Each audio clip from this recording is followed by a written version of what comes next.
would say if you are someone who starts a lot of projects and cannot finish them, then yes, go for something and see it to completion. This is the deep dive with Adam Roa. Are they like a light worker or a witch or like a personal development person? Like, what is the thing? And we can definitely deep dive into this, but my thing is not having a thing. It's embracing all sides of me. Yeah, we're in a renaissance, right? We're in this renaissance where I think that I'll speak for my parents. I feel like my parents grew up in a time where it was very important to figure out what your career was as soon as possible so that you could get a head start to get into that career and line yourself up really well to make a good enough income where you could buy a house and then have an asset and invest and do these things and raise a family.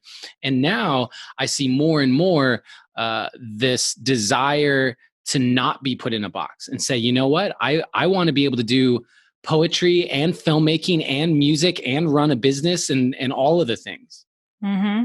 Yeah, that's exactly where the new paradigm is going. And I think, we've spent so much of our lives as millennials, personal branding ourselves. I mean, we started MySpace when we were 12 years old. And it was like, how can I tell the world who I am in this one caption? So our brains have been kind of trained to brand ourselves for other people to understand us. And that pegs us to this very limited, AIM profile of who you are. And I think right now we're finally moving out of that.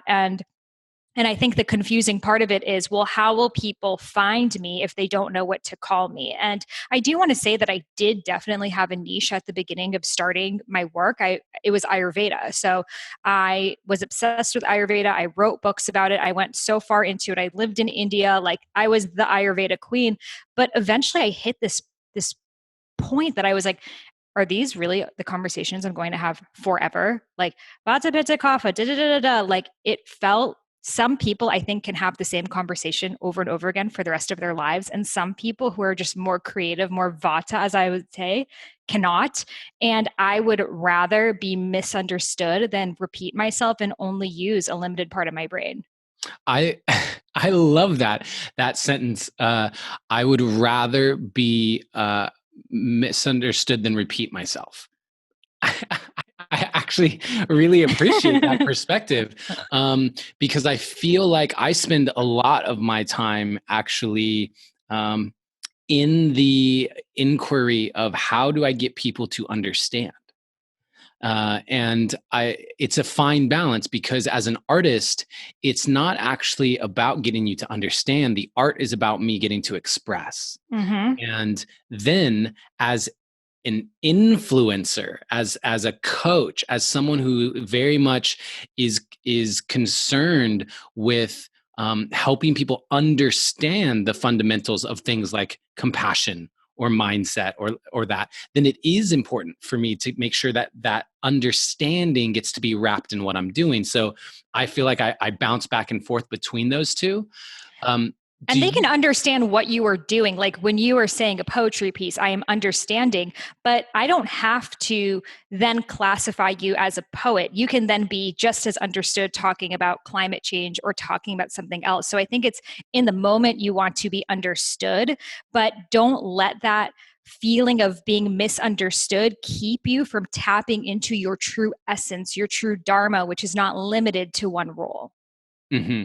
And so do you feel like, would you advise people listening to this now, people tuned in right here live, would you advise them to focus on one thing initially?